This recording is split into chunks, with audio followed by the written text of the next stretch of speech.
High! তো আমি আবার চলে এসেছি একটা নতুন ভ্লগ নিয়ে। আজকের ভ্লগে আমি দেখাবো আমার ঈদে আমি কি শপিং করেছি। তার মধ্যে থেকে ২ টো সালোয়ার স্যুট তো আমি তোমাদেরকে দেখিয়ে দিয়েছি।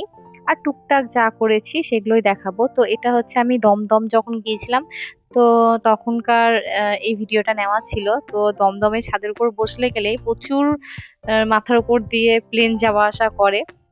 তো ওইসবই দেখছিলাম। তো গল্পও করছিলাম আমি আর আমার মাসির মেয়ে, যে মাসির মেয়েটাকে এখন তোমরা দেখছো। ওই আর আমিই ছিলাম তখন। ও ভিডিওটা করে দিচ্ছিল। তো এটা হচ্ছে লাস্ট সানডের ভিডিও এটা। তো সেদিন ছিল হচ্ছে আমার মামার বাড়িতে হচ্ছে নানুর দুয়া ছিল, মানে বার্ষিকী যেটাকে বলে। সেটার জন্য দুয়া রাখা হয়েছিল। তো সেই দিন আমি গিয়েছিলাম। তো খাওয়া দাওয়া হয়ে গেছিল দুপুরবেলা। তারপরে ভাবলাম যে একটু পপকর্ন খাওয়া যাক আর একটু গল্প করব। তো আমি ওর একটা রিলস শুট করছিলাম, তার সাথে সাথে আমি নিজের ভিডিওটাও করছিলাম। তো এইভাবে আমি আমার লাস্ট সানডেটাকে কাটিয়েছি। আমি সেরকম কোনো সেদিন ব্লগ করিনি অ্যাকচুয়ালি। মানে সেদিন অনেক লেট করে গিয়েছিলাম, যেহেতু রিসেন্ট বাবার আই অপারেশন হয়েছে। তাই জন্য আমি একটু লেট করেই গেছিলাম, মানে ১২টা ১২:৩০ বেজে গেছিল আমার যেতে। তারপরে গিয়ে দুয়া স্টার্ট হয়ে গেছিল, খাওয়া দাওয়া হয়ে গেল। লাঞ্চ মানে দুপুরবেলার লাঞ্চটা সেরে নিয়ে এটা একদম বিকালের মানে ভিডিওটা। তারপরে মাঝখানে গল্প গুজব সবার সাথে করছিলাম। দিয়ে তারপরে আমি চলে এসেছিলাম খাবার নিয়ে, রাতে ডিনারটা নিয়ে। আমি সন্ধ্যাবেলা, তো সন্ধ্যা বলবো না, ৮টা নাগাদ আমি বাড়ি ঢুকে গিয়েছিলাম, ওরা পরে এসেছিল। তাই জন্য আমি, আর বাবা যেহেতু একা ছিল তাই জন্য আমি একটু তাড়াতাড়ি চলে এসেছিলাম। তো এবার আমি তোমাদেরকে আমার ঈদের শপিং গুলো দেখাবো। তার আগে আমরা ৮ জন ছিলাম, এই তাই জন্য ২ টো পপকর্নের প্যাকেট তোমার দিয়েছিলাম। আর যেহেতু এটা ফ্রিজে রাখা ছিল, একটু তোমার গলতে সময় লেগেছে। তো এটা তো রান্না করা কোনো বড় ব্যাপার না, সবাই জানো। দিয়ে আমরা ৮টা বাটিতে খুব সুন্দর করে লাগিয়ে নিয়েছিলাম, মানে সবাইকে সার্ভ করে দিয়েছিলাম। দেখতে বেশ ভালো লাগছিল। তো চলো এবার দেখাই আমার ঈদের শপিং আমি কি কি করেছি। কসমেটিক হিসাবে আমি কিছু করিনি, কারণ এগুলো মানে বছরে নিতেই থাকি ভাবো।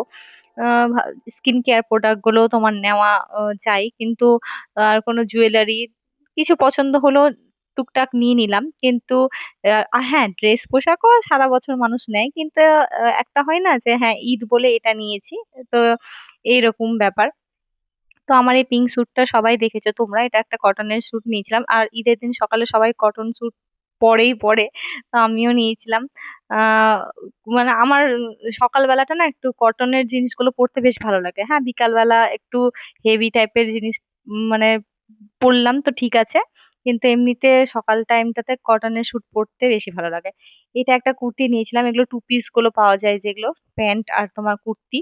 তো আমি একটা কুর্তি নিয়েছিলাম। আর তোমার এইটা নিয়েছিলাম তোমার, এটাও লিভাস থেকেই নিয়েছিলাম। এটা একটু হেভি শুটের মধ্যে নিয়েছিলাম। হেভি বলতে আমি অত তোমার চুমকি বা পাথর টাথর খুব একটা পরি না। আমি একটু হাতের কাজগুলো হয় না তোমার, মানে হালকা কাজগুলো যেগুলো হয়, তো সেই গুলোর মধ্যে আমি পরি। একটা ওড়না নিয়েছিলাম সুতির, যেটা নামাজ পড়ার জন্য কাজে লাগবে। তো আমি ঈদের পর এখন পর্যন্ত নামাজ ধরতে পারিনি। তো দেখা যাক কবে ধরছি। আজ করব কাল করব করে আর হচ্ছেই না নামাজটা পড়া। সব করা হচ্ছে কিন্তু নামাজটা পড়া হচ্ছে না, এটা হচ্ছে ব্যাপার। তো যাই হোক, পড়বো খুব শিগগিরই।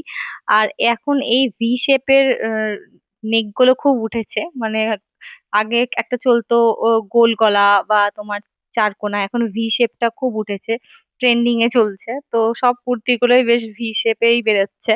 আর আমি এই খাদির শাড়িটা নিয়েছিলাম, আমার খাদির শাড়ি পরতে ভীষণ ভালো লাগে। এক কালার বলো বা একটুখানি হালকা ফুলকা সুতোর কাজ করা, আর এই পম পম লাগানো আঁচলটা দেখতে বেশ ভালো লাগে। আর আমি একটা ডেলি ওয়্যার এর জন্য জুতো কিনেছিলাম সিলেদার্স থেকে। আমি তোমাদেরকে আমার শু কালেকশন খুব তাড়াতাড়ি দেখাবো। তো আমি সিলেদার্স এর জুতো খুব পরি।